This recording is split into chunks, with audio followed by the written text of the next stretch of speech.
We are now on track 4 of the Evolving Ascended Masters, ATHEREUM's debut album, and I've really taken a liking to their voice in the short time that I've followed them and been introduced alongside all of you in a collaborative model mechanism, which is what I love doing for music. It's a favorite art form, and I think it's best to enjoy in company, whether you happen to be an informed listener or not. And for any vantage point, I hope you feel welcome here. Whether, like me, you've entertained the first 3 numbers we've been able to witness together so far in publication, or not, and you're walking in on a fresh lens. This is a beautiful emerging voice within the symphonic metal sphere of US basis. That's not atypical here. Usually that's a remark I award to European-based artists. And, again, for an allowance of any other voice to come in, I do consider that there's talent abroad in every sphere, and I'm always game to check out new voices. And ATHEREUM was one at such point, just a pitch, but you lure me in with symphonic metal, and I found so far with the pieces we've entertained in this respective order, Karma Bound, Spellbinder, and Generational Trauma, all have been great. That latest one especially, I love its personal resonance, and I still can't get over the groove and how it's organized as a number. It has a great body and a just beautiful touch on vocals. It's really atmospheric, and the symphonic cues just get me. I'm seeing a bit of a widened landscape, though, played with, where the first 2 numbers, I would say, and you could make an argument for Generational Trauma in this field as well, though it comes across to me as much more grounded by comparison to Karma Bound and Spellbinder, which are much more supernatural or spiritually tailored pieces, bit fantastical. This is kind of dipping back into that, while also, I guess, fitting into evolving metal trends. I can't help but notice, at least for a number of groups that I follow, or that this has been maybe existent to their identity from the beginning, we're looking at a number that suggests a return to not only the fantasy, but also perhaps sci-fi, a bit celestial in approach. It fits the nature of Ascended Masters. And it kind of fits into this outer space concentrated pull that a couple groups that I follow have, well, either that's been true to their identity since the beginning, or ones that have evolved that way. I do like loose concepts, and I think ATHEREUM adding that dimension into their music, which I really love their scores. Again, if you've never entertained them before, you're going to have fun in being introduced to a very strong symphonic metal voice that deserves to grow and appeal. Those first 3 numbers are a testament to this, and I'm sure the Written in the Stars will embody no different review from me. Now, what lens this takes in terms of musical stewardship, we're going to see for ourselves, because I could see it falling into different extremes. There's a bit of, you could say with ATHEREUM, we have seen a versatile mixture that has been ever present in their numbers. I think the latest entry being the hardest of the 3, but symphonic metal allows for that openness. I do find it quite charming in that respect, with, again, the classical immersion, though it allows for modernized influence. And both sides have been at play so far in Ascended Masters, so let's see where Written in the Stars goes on direction. But I'm curious, anything from ATHEREUM, I'm absolutely game for. And I hope you are too.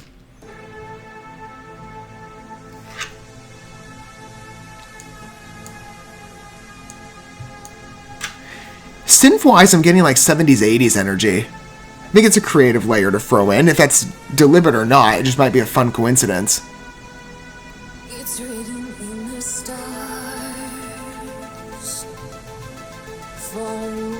Good accelerated beat to mold the vocals. I love that choice. The rise on the synths too, that rise descent shift pattern, I love. It's written in the stars. Far away from here. Always know what the future holds. Destiny's out.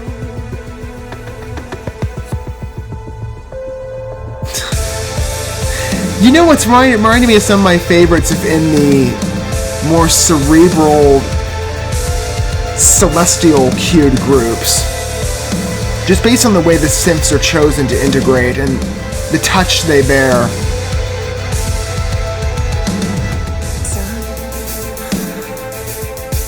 I love the slower energy to this one. It's a good pause number. This is, again, I don't know the order of the tracks on the album, but so far track 4. First 3 numbers, much more assertive on face than this one. There's a natural repression here that feels intentional.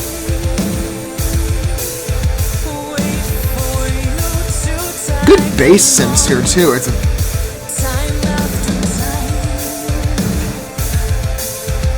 It's a really enamoring pace.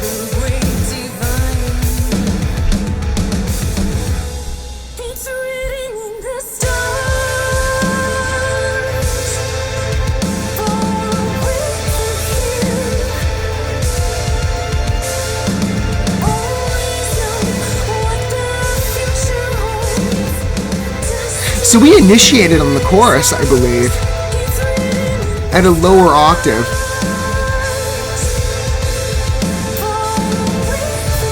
I think a regression of 1. Not bad, I like the climb here. And how the music follows suit.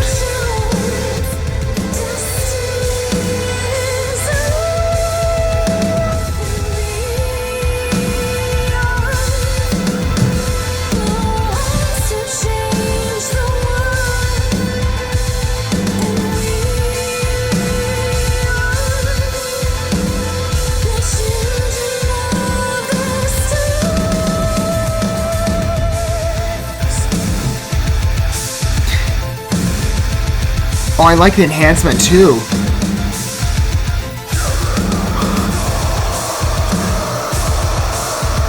It still allows for that integration of other ATHEREUM elements and faces.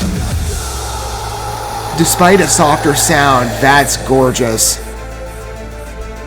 Modulating the unclean like that is a beautiful touch. It is limited, but it feels appropriate to the number, and it quickly transfers out back to that original core. If I'm imagining another chorus refrain, I would think.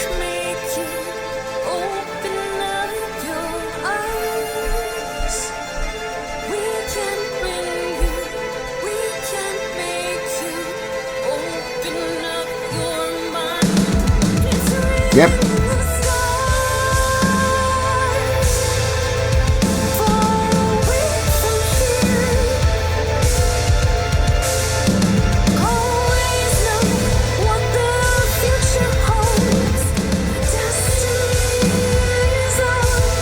I'm waiting for one more note climb. I'm thinking towards the end that's what's going to happen. Back to a higher E, I think. This Kristen touch sounds really nice on that.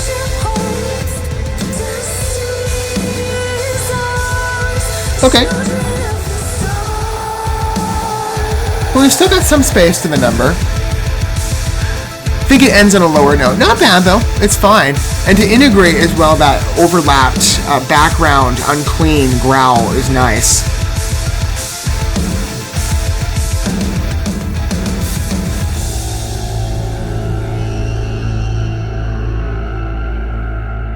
It definitely feels like we are, as I said, hopping around to different landscape atmospheres within ATHEREUM's body of work now. And I'm curious to hear what future tracks are going to sound like and what our next step is. Because this definitely takes on a bit more of, as I said, a celestial edge. The lyrics pop, and the title evoke that. But even in the musicality, the synth choices clearly mimic, as I said, there's trends forming. Just to give you maybe a couple examples of what I've seen. With, like I said, the space concentration. Ad infinitum just put out a number a little while ago, but I've yet to get to. I've unfortunately put them off for a bit, but another symphonic metal group out of, well, the lead singer's Swiss-born, I believe, Melissa Bonney. She's freaking fantastic. I have yet to look at that number, but I know that Outer Space is that single that just came out that thematically pairs well to other adjacent European metal presences. For example, Metalite, a melodic power metal group out of Sweden, they just, and I would say electronic metal as well, they just put out their Expedition 1 record the first month of the year, and that definitely takes on more of a sci-fi push towards space. That's the intended concept. And then as well, I can think of other types of American voices. I cannot help but think of Starset immediately, another favorite of mine that I highly recommend.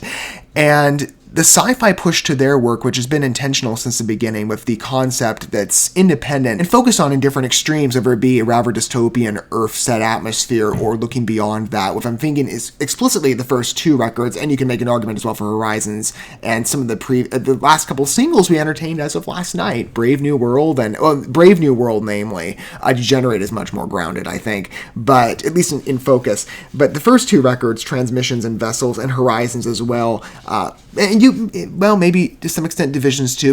That one is much more grounded on Earth in terms of the story from what I know of it. But Transmissions, Vessels, Horizons, they all point to the same direction, where I listen to this and some of the higher synth choices immediately mimic for me Starset.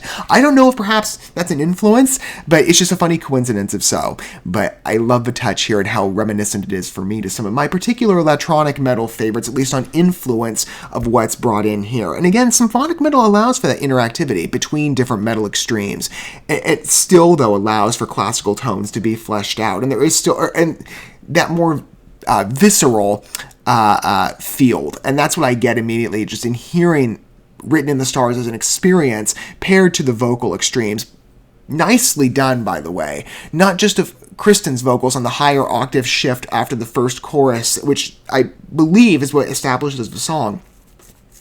And they switch to that higher, I think it's just an octave by one raise, but it's not bad, especially with the climb to that high E. It sounds wonderful. That, what's the word I'm looking for? The faintness or intentional breeze-like quality to her vocals there on the higher drift really do blend well to the nature of the score as it evolves, not just on instrumentals, but notably on those synth choices. But then to bring in the unclean is an interesting choice, and it works, especially as a transitional element with the echo applied. It works well. Because, again, the song has to go back to the original core for, well, I mean, it has to, that's what's intended, but the score is transitioning that way towards the closure that we're going to have a refrain back to the beginning with a softer tonality. To have the vocals be the transitional element is a really nice touch. It's small, but I can't get over how fun that is. And it does feel slightly adventurous, but I still see the core of ATHEREUM in any experience I've had so far, on the rougher side. That's embodied well here.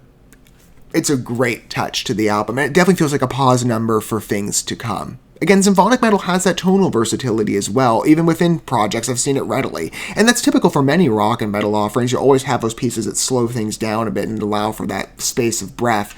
And Written in the Stars, at least from my assumption, it seems to be embodying that intention. I like it, though. It's a good contribution to the record so far of what we've humored yet, with many adventures to come, and of course an open door for anything new in the future. And my hope that maybe some of you have fallen in love with ATHEREUM as well, on voice. Again, this is a group that deserves to grow in prominence in my opinion, and I hope you would share in that as well. Though again, I'll allow for any disclosure of opinion down below, and standing, if you wish to declare your vantage point of informed or not, I'm sure you liked Written in the Stars. It's a good number. I love that opening cue too with the instrumental. The fact that it's kind of like almost 80s. It's a fun lead, but then you have the pace kick in and the vocals. It's a really transfixing piece in terms of its softer veneer, and I like that approach applied to this one, even with a bit of a harder bend. That's strategic. It works as a number. I really like its construction. I hope you did too. Whatever's next in store, I'm looking forward to it. That's been the tendency of every piece I've witnessed so far in ATHEREUM, and I'm sure going forward there will be no exception to that. Thank you so much for watching this video. Before you bounce, feel free to drop a like and comment, subscribe to this channel with a ding on the bell, and share this video with your friends. And consider checking out the description here. There you'll find links to my other channels, as well as addresses to my other social media accounts and ways you can help support my work if you feel so inclined. May God bless you, and looking forward to when our paths cross again.